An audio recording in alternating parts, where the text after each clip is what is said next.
Race day? There it is. Where are we? We're Cat's Hill. It's right over there. Actually, that's the downhill. And we're about to do hill repeats for the next hour, so I better get a good warm-up.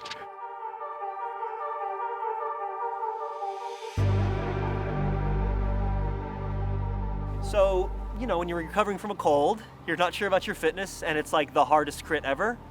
You leave nothing to chance, EJ, okay? So, gotta do caffeine, right? 100 milligrams of caffeine before the race, straight to my dome.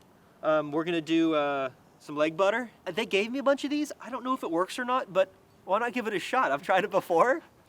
And then we did this before. These are the ketones. Free ketone!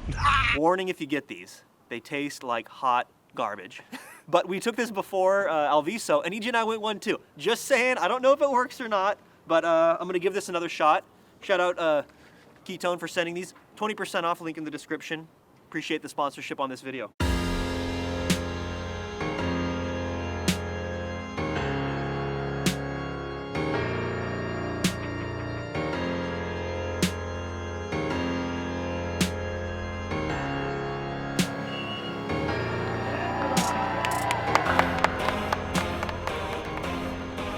Yo guys, welcome back to the channel and welcome to the Mike's Bikes Cat's Hill Classic.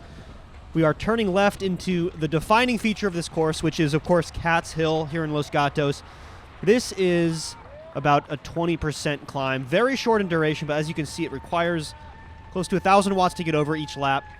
So a really unique course and a really special race for us here in NorCal, not just because it's the Mike's Bikes Cat's Hill Classic, it's important for us as a team to win, but also it's been going on for like 50 years or something, won by big names in the past, Greg LeMond. So for that reason, we brought out 8 riders. We had the full squad out here, and we had some serious competition. So right here in front of me, for example, is Lance from Legion of Los Angeles. We had Quinn Felton from Evolo Pro Cycling, Iman Lucas from Austin Aviators, Tobin Ortenblad, who's a professional cyclocross racer, who actually found his way off the front, I think on lap 1. So those are the pros that we had in this field, not to mention all of the really strong local talent I've talked about so much on this channel. So despite us having 8 guys, we really had our work cut out for us, because I want to talk about, there's a misconception around like teamwork in bike racing. It's a bit interesting. When you come out with 8 riders at a race like this, you are definitely making a statement. Everyone knows it's our race, it's our title sponsor race, and there's also 8 of us. So like we had the obligation to control this race start to finish. And when Tobin went early on, I think lap 1, Tobin Ortenblad went. He's a professional cyclocross racer, incredibly strong. This was, believe it or not, good news for us, because we wanted to control the terms of the race. And when there's only one rider, even somebody as strong as Tobin, it's still the case that we on Team Mike's Bikes can put ourselves in an 8 versus 1 situation. We coordinate and we work together as a team. It's something we really pride ourselves on. And we also have last year's winner, who is Ryan. He is going absolutely bananas right now. He is crazy fast, and we're really happy to set him up for a field sprint. So that was our plan, keep things together for a field sprint. But the first order of business is bringing back Tobin. And so at this point in the race, we're about 3/4 of the way through. We're already down to like 4 riders, 4 of us on Team Mike's Bikes, and that's because a couple of them rotating at the front, keeping Tobin on a leash. Another one had a mechanical issue, and oh my goodness, and a near miss here. I remember this moment in the race. Crashed right in front of me. Interesting spot in the course, as Jason just mentioned, on my left, because that's kind of the least likely spot you would imagine seeing a crash. But like I was saying, we're already down to about, I think, 4 riders at this point, and things are already getting a little bit sketchy for us on Team Mike's Bikes, because we'd already blown through about half our team, and Tobin, oh my god, he did something like, I think he normalized something like 420 watts for this hour-long race. And we just kind of kept him at like between 15 and 25 seconds. Didn't really seem like we were making a huge dent, despite us doing quite a bit of work on the front. And don't forget, like the onus is on us. Like, we have to control this race. Everybody's looking at us to do the pace setting, and this is both the benefit and the curse of coming to a race with 8 teammates. So if we want to defend our win from last year with Ryan, and we want to make sure that Tobin's not just going to ride away solo for the W, we have to keep on the pressure, stay at the front, and be diligent to make sure that we can bring him back before the sprint finish. And the original plan was to lead out Ryan with Sean and I. So there would be 3 of us saved for the lead out in the sprint. The other 5 guys would just make sure it stays together. But once RJ just got brought back, you see him going backwards on the climb here. He did a ton of work. I was like, oh boy. So I spike it up. I was over 1,000 watts on the climb that time. And I'm like, we have to, like I said, we have to be relentless on the front, because here's the thing with bringing back somebody with the skill set of Tobin off the front is if you just like chill for a moment, he's going to open up his gap from, 10, 15 seconds all the way out to 25, 30 seconds in no time. And nobody's going to pull at this point because it's our race. Like we're going to have to do the pace setting. So I just get to the front right away, no time to waste. And I'm like, this hurts, you guys. Trust me. It hurts to do this, but this is why we find success on Mike's Bikes is you set your ego aside and you're like, okay, for the team win and to support Ryan, the defending champion, don't forget, who has been winning this entire season, to keep that going, this is the sacrifice that needs to be made. So I put my head down. I do a pretty measured effort here. We're going fast down this hill. This corner was so much fun, this final corner. But the goal now is you have to, let's not forget objectives, right? Keep Tobin on a leash, make sure he's within striking distance. And my plan now is, I was having such a good day. This is the frustrating part. My plan now is, even though I'm taking a hard pull here, is to save just a little bit in the tank because I feel like I can still contribute a little bit in the final lap for Ryan and Sean to seal the deal. So let's fast forward a little bit, see how it plays out. And actually, we don't even have to go that far. This is, I think, 1 lap later, maybe 2 laps later. All that work I'd done to claw back, we went over 5 or 10 seconds from Tobin's lead, just came right back because I'd realized, oh my God, we're out of guys. Ryan can't do any work because he's the guy, right? He's the protected sprinter.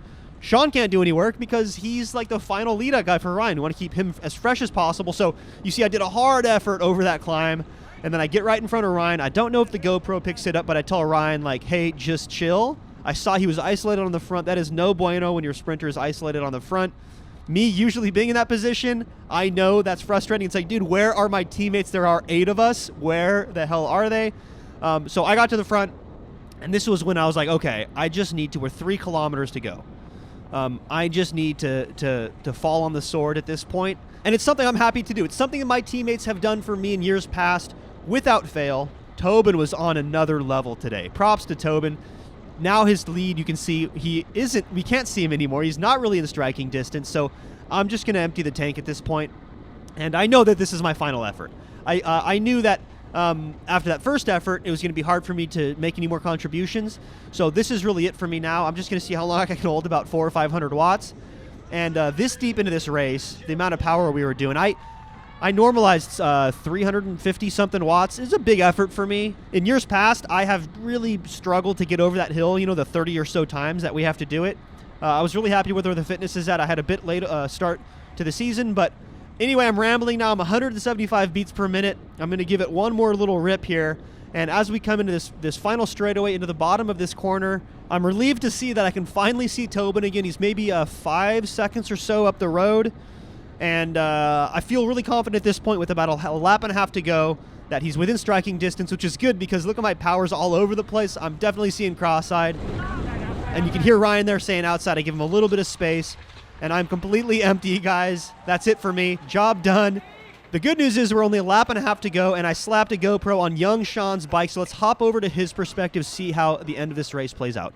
All right, so we're picking up action here on Sean's camera. You can see me going backwards on this climb. I'm done. And you can see the fight now for position on this hill. Looks as though Sean's trying to move up here on the left-hand side. The hill's generally not the best place to move up, but here we're only a lap and a half to go, guys.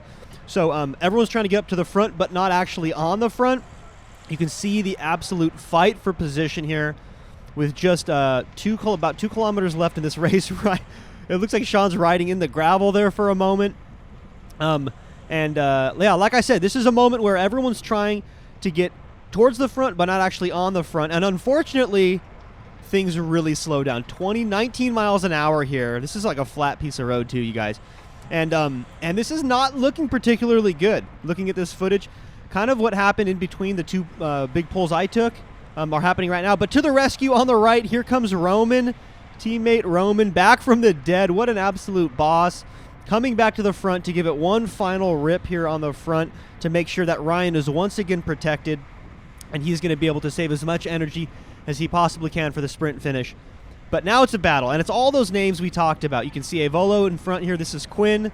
You're going to see the Project 74 sprinter, the Teyrun sprinter, the Alto Velo sprinter, Iman from Austin Aviators, Lance from Legion of Los Angeles. The list continues, and this is Bell Lap. This is one more time up that hill.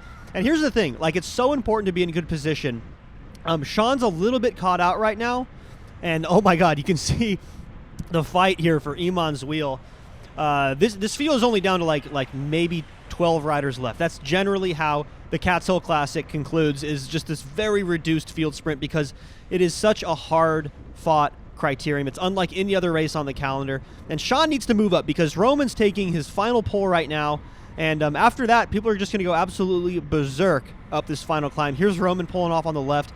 And there goes Iman on the front. You can barely see him in the orange jersey, going absolutely nuts up this final climb. And that's because they finally caught Tobin. He was out there for like 99% of this race, caught inside of like a half a lap to go. He's finally caught. And you can see how important position is in this final lap. Sean is just a bit caught out. People go so hard up that final climb that these groups all split into fragmented little pieces. This is always the way it works out. If you guys have a hard crit with a big feature like that, this is generally the way it works. And oh my God, crashed rider, clipped pedal. Everyone's just seeing absolutely cross-eyed right now, and these gaps are opening up. So unfortunately for Sean, he's just caught out, and he's just not up there to support Ryan. But Ryan being Ryan, here he goes on the front, attacking down into the downhill. He has a 5310 tooth on his bike. I believe that's what it is. He has a monster gear that he puts on his bike specifically for this purpose. He did it last year too. He can go absolutely nuts down this hill, over 40 miles an hour into this final corner. He takes that final corner first. And what do I always say about taking the final corner first, you guys? That's right, it usually gets you the win, and it's no different here. By a few bike lengths, he has time to post up for the win. Look back, what a legend. And I was stoked to see this. I crawled over to the start and finish. I watched this go down, and so proud of the boys.